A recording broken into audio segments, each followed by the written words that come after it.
Olá, pessoal. Olha, hoje eu vou estrear um sonho. Eu tinha um sonho de fazer um podcast. E hoje vai ser o meu primeiro podcast, com um convidado super especial. Daqui a pouco eu vou apresentá-lo. Mas eu queria, antes de apresentá-lo, contar para vocês o nome desse podcast e dizer um pouquinho qual foi a razão desse nome. O nome do meu podcast chama Todos Nós.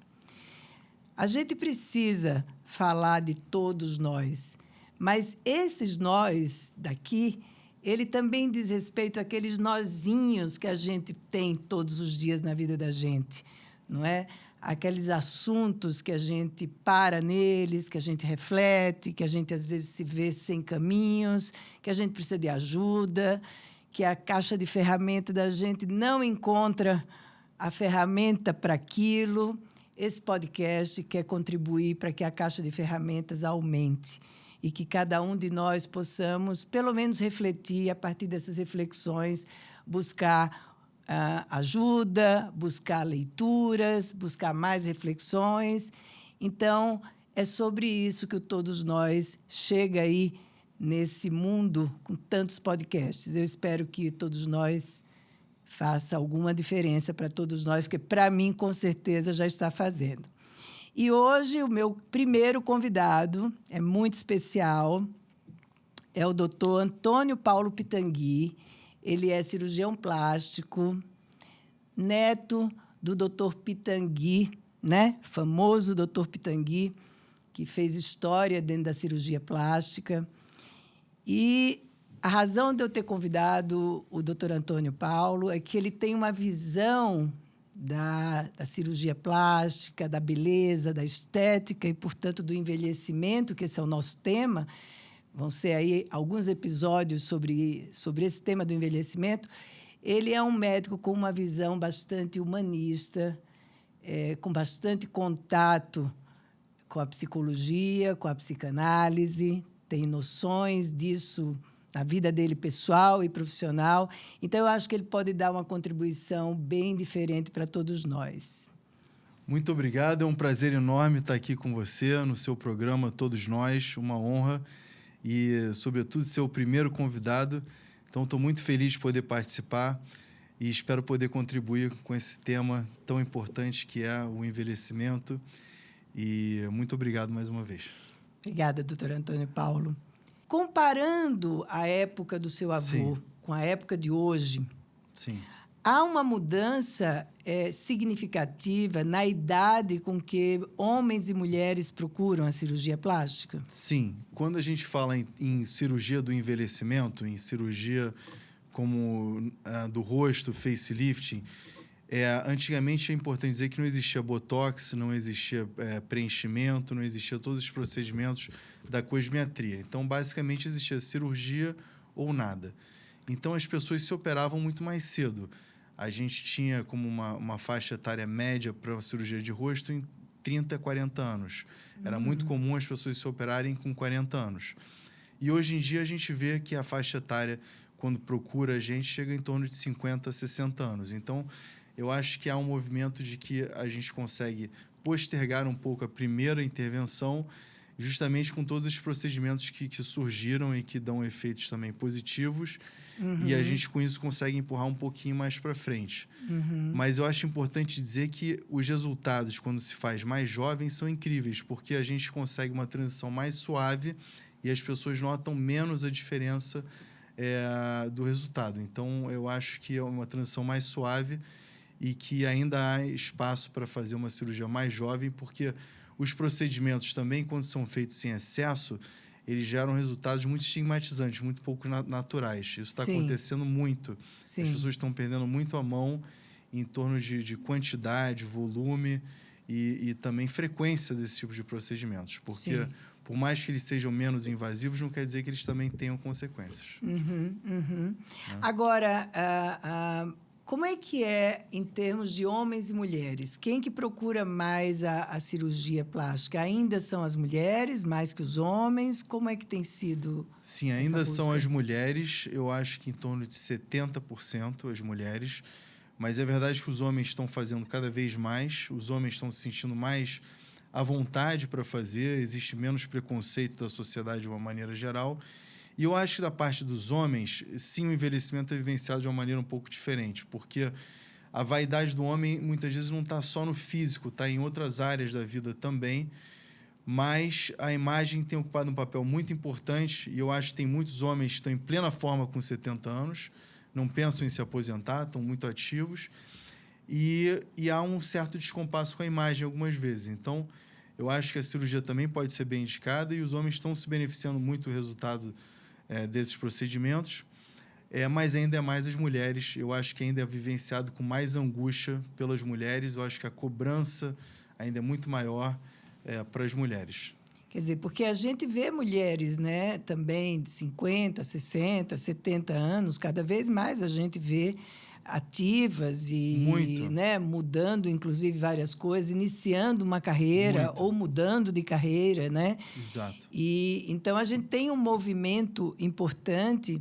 E o que eu queria lhe perguntar é isso. Você adiantou um pouco essa questão que se fala muito do etarismo atualmente, não é? Se isso atinge ainda muito mais a mulher do que o homem, né? Os preconceitos infelizmente, eu acho que ainda sim atinge muito mais. Eu concordo inteiramente. Eu vejo que assim, há uma mudança de perfil nas mulheres. Se a gente for ver, há 30 anos atrás, assim, as mulheres não trabalhavam tanto. Hoje em dia, as mulheres são todas muito engajadas no trabalho, todas têm atividades, estão produzindo, fazendo, acontecendo. Então, eu acho que a mulher, ela busca realmente estar melhor consigo mesma, mas também está mudando um pouco a vaidade. Não está só no físico. A mulher também tem uma vaidade que está mudando um pouco a parte profissional, é muito destacada e tem muita importância. E por isso também que as mulheres operam muito quando podem. Então, antigamente, por exemplo, julho, agosto, era um período de férias em que as pessoas operavam muito. Hoje em dia já não tem mais tanto isso, porque as mulheres operam quando podem, quando tem férias e tudo mais. Então, há uma certa mudança nesse sentido. Mas eu acho que ainda é vivenciado com mais angústia pelas mulheres do que pelos homens. Na sua experiência, que sei que participa de muitos congressos internacionais e viaja bastante, essa questão da cirurgia, essa questão do envelhecimento, você vê uma diferença no envelhecer no Brasil, no envelhecer na Europa, nos Estados Unidos, até por exemplo, em alguns países asiáticos? Você acha que há um padrão cultural que diferencia esse processo de envelhecimento? Sem dúvida. Eu acho que a gente, no Brasil, a gente tem uma certa, digamos assim, aversão ao envelhecimento. Ainda é um tabu muito grande, as pessoas não falam muito sobre isso. Enquanto que na Europa isso é vivenciado com mais naturalidade, o próprio fato da mulher deixar um pouco mais o cabelo, não pintam tanto, tem menos cobrança nesse sentido, mas isso não significa que elas não se incomodem com isso. Eu acho que a mulher europeia, ela não quer que os outros falem que ela fez alguma coisa. Então, elas muitas vezes fazem, mas não querem que isso seja um assunto, não querem que isso seja notado. Já nos Estados Unidos, eu acho que tem um padrão estético, que é uma coisa que é mais diferente do Brasil. A gente é mais parecido com a Europa nesse sentido, que a gente gosta de intervenções mais discretas, que não são tão notadas. Os Estados Unidos é um lado que é mais, às vezes, talvez over, no sentido de que as coisas são feitas assim mais evidentes. O que para a gente seria talvez uma coisa que não fosse tão natural, não fosse tão elegante. Mas eles gostam, então está ligado um pouco ao senso estético de cada país. Mas eu acho que, de uma maneira geral, a gente tem no Brasil uma exigência estética muito grande, né? E, ao mesmo tempo, as pessoas não querem que notem que foi feita alguma intervenção. Você acha que essa questão das redes sociais, né? Essa questão da internet, que a imagem hoje é alguma coisa que está muito presente, né? Isso tem impacto no seu trabalho quando as pessoas procuram, quando chegam no seu consultório? Pode abrir o Instagram e mostrar assim, olha, eu quero o nariz dessa, trazendo assim fotos. Isso tem acontecido mais? Essa comparação com as imagens? Olha, quando a pessoa quer parecer alguém, eu acho um pouco bandeira vermelha, assim, no sentido de que a pessoa não entende muitas minhas limitações, porque eu, mesmo que eu queira, eu tenho minhas limitações. Eu não consigo transformar uma pessoa em outra, né? Mas o que a gente percebe é que a imagem está muito fácil de ser manipulada. Com esses filtros, você afina o nariz, você tira a olheira, você muda o cabelo, você muda o ângulo da mandíbula. Então, as pessoas têm uma ilusão de que isso é muito facilmente feito. E, na verdade, não é. Agora, o mais importante é o seguinte, porque nos aplicativos e tudo que você manipula a imagem, você depois consegue reverter isso. Na cirurgia, você não reverte. Ou seja, uma coisa que fica... É um pouco mais definitivo. Então, é importante, muito importante, nesse momento que a gente está vivendo, eu acho que é entender o que o outro quer. E a gente conseguir deixar claro as nossas limitações, porque é ali na consulta que a gente vai fazer mais da metade da cirurgia, na minha opinião. Porque as pessoas estão com uma expectativa muito irreal, muitas vezes, e você pode fazer a melhor cirurgia do mundo, que elas não vão ficarem felizes, porque... existe um tempo de recuperação, existe um processo e é importante que a pessoa esteja bem consciente disso para que ela não se frustre. E isso é um papel do médico, eu acho que é educar um pouco nesse sentido. E a gente vê algumas vezes tem acontecido que é um desfavor, que algumas pessoas têm, alguns médicos têm divulgado resultados e coisas nessa linha do sensacionalismo e de como se fosse um show e tudo mais, e a realidade é que não é essa. É uma cirurgia como qualquer outra, que tem riscos, tem um período de recuperação, e é importante que a pessoa esteja plenamente consciente de tudo isso antes que ela faça, de fato, uma cirurgia. Quando uma mulher ou um homem lhe procura, né, para uma cirurgia, seja uma cirurgia abdominal, seja face, enfim, quais são os indicativos, né, que para você são importantes, como uma bandeira verde, né, de que a cirurgia pode ser naquele momento indicada? Quer dizer, quando que é indicado uma cirurgia plástica? Perfeito. Ótima pergunta. Eu acho que a cirurgia ela entra para corrigir uma queixa, digamos assim, algo que incomoda a pessoa. Então, primeiro a pessoa tem que ter clareza do que a incomoda. Então, e se aquilo que a incomoda eu sou capaz de melhorar. Então, isso é uma coisa importante. Depois, a pessoa tem que estar, digamos, em cirurgia de contorno corporal, a pessoa já tem que estar próximo do peso ideal. Ela já tem que estar comprometida com hábitos saudáveis, com exercício, com dieta, porque a cirurgia plástica não vem com uma mágica que vai mudar o corpo da pessoa e para ser, não. Ela tem que ter, da parte dela, uma dedicação para que depois ela possa manter esse resultado também. Então, é importante que a pessoa esteja comprometida, que seja uma queixa que eu consiga compreender, que eu possa melhorar, e que ela não esteja, de repente, passando por um momento da vida, sei lá, um divórcio, uma coisa assim frustrante, que ela acha que aquilo vai resolver a vida dela, porque não vai, né? Então, acho que a cirurgia ela é um pouco como qualquer outra cirurgia, como outras áreas. Ela não tem... infelizmente, meu avô citava muito Fausto, né? O mito de Fausto, de Goethe, que é o mago, né, que dava a juventude eterna em troca da alma. A gente não tem esse poder, a gente não consegue dar juventude eterna e nós temos muitas limitações. Mas a pessoa estando bem e compreendendo tudo isso, eu acho que ela é uma boa candidata para a cirurgia.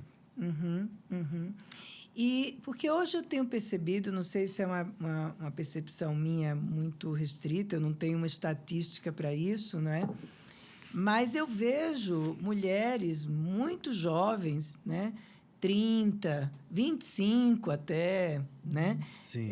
Já buscando métodos assim para se livrar das rugas, né? Sim. Tem uma relação com as rugas, que é como se fosse uma coisa... Aí a gente falaria um pouco sobre o feio, né? Sim. Aquilo que não pode aparecer, que é feio, que eu preciso eliminar. Sim. E eu vejo isso, alguns dermatologistas falam a respeito disso, Sim. cirurgiões plásticos também. Sim. Você percebe esse movimento maior de pessoas jovens querendo, já na luta, né? Existe, com o envelhecimento? Existe, sem dúvida. Eu acho que existe uma verdadeira fobia nesse processo, né? E existe quase que uma hipocondria estética. Muitas vezes a pessoa nota uma ruguinha e já começa ali. E eu acho que isso tudo tem que ser visto, mais uma vez, com bom senso. Você entende? Porque todo o excesso é nocivo. É natural que uma menina de 20 anos que comece a se encher de produtos, é natural que ela vá envelhecer de uma maneira diferente, que isso vai ter um impacto na vida dela, que a gente tem que avaliar. Então, eu acho que a gente deve tomar cuidado em relação a isso tudo. E o papel do médico eu vejo mais no sentido de educar, de dizer o que existe, dizer as possibilidades, mas a decisão deve ser tomada em conjunto com a pessoa, entendeu? Porque eu acho que cada vez mais a pessoa faz parte desse processo de decisão, as pessoas têm cada vez mais acesso à informação, e é importante que essa escolha seja feita consciente junto com o médico, entendeu? E eu acho que o médico ele não pode ficar num papel, digamos, de vendedor, empurrando produtos ou procedimentos, ou etc. e tal.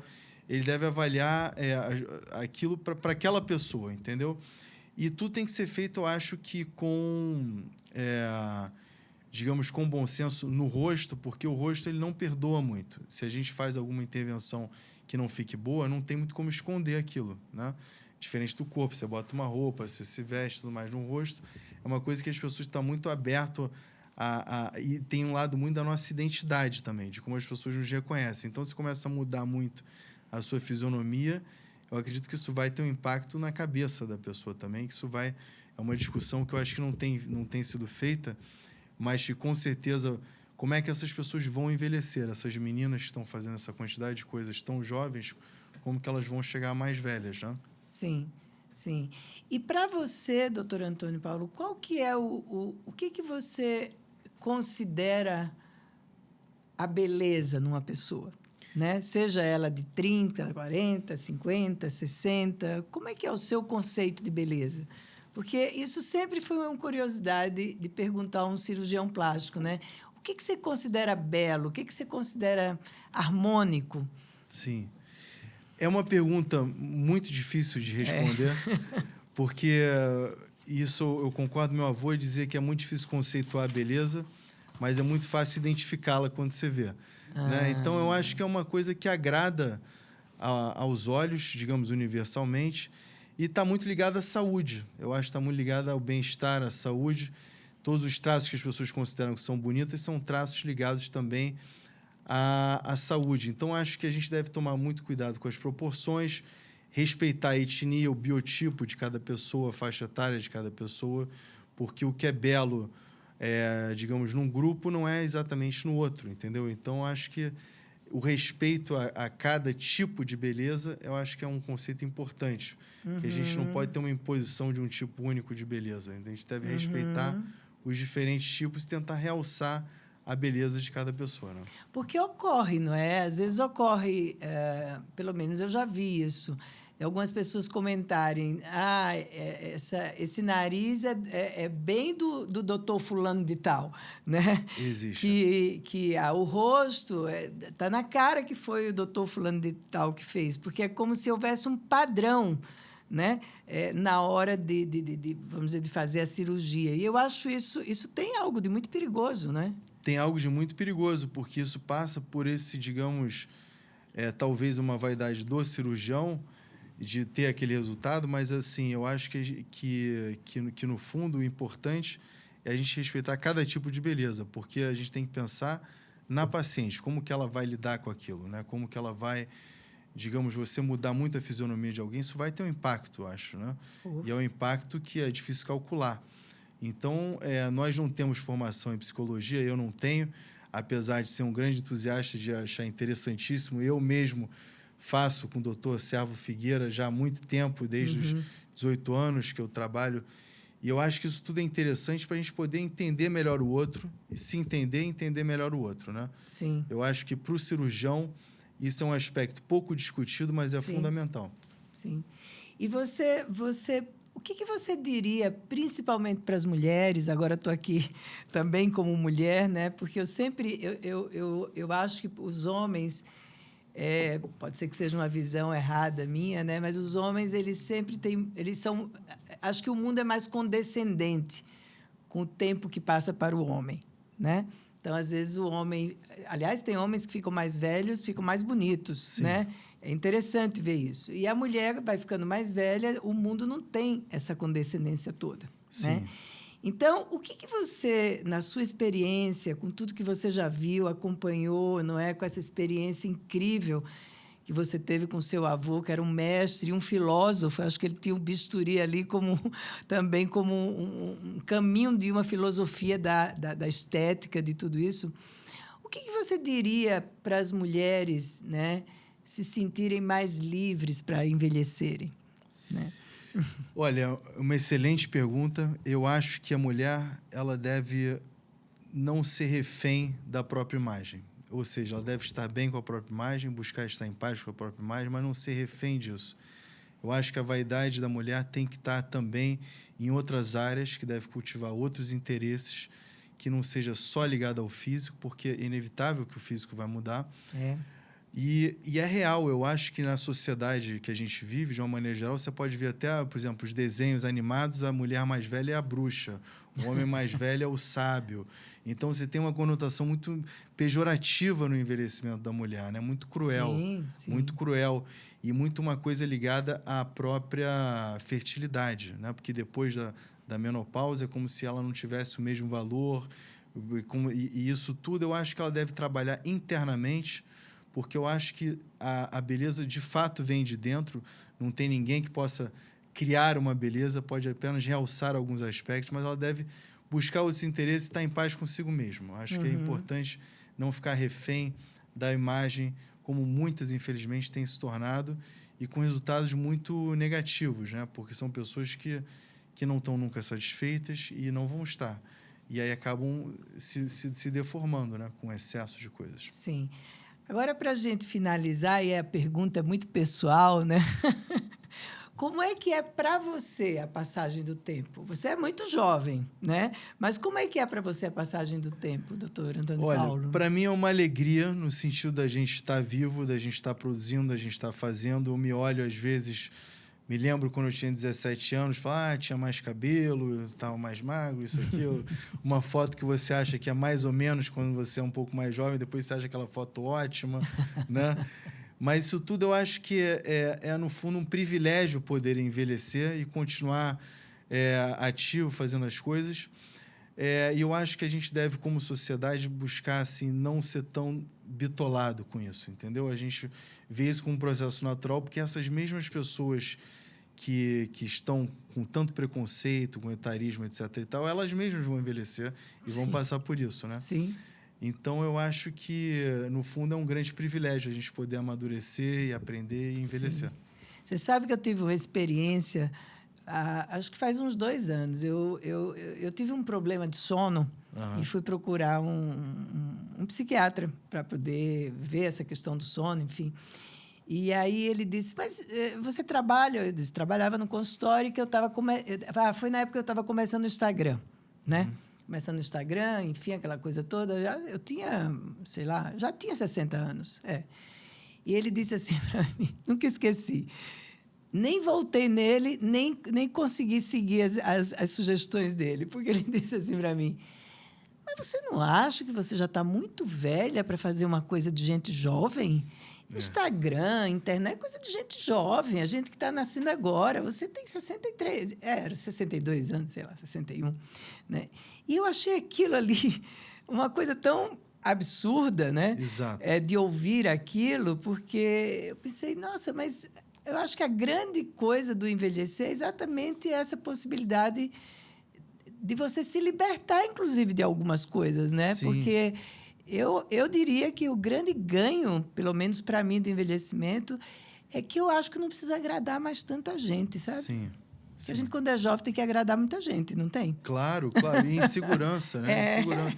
Tem pessoas jovens lindas que se acham feias, que ficam, nossa, eu tô gordo, eu tô isso, eu tô aquilo, né?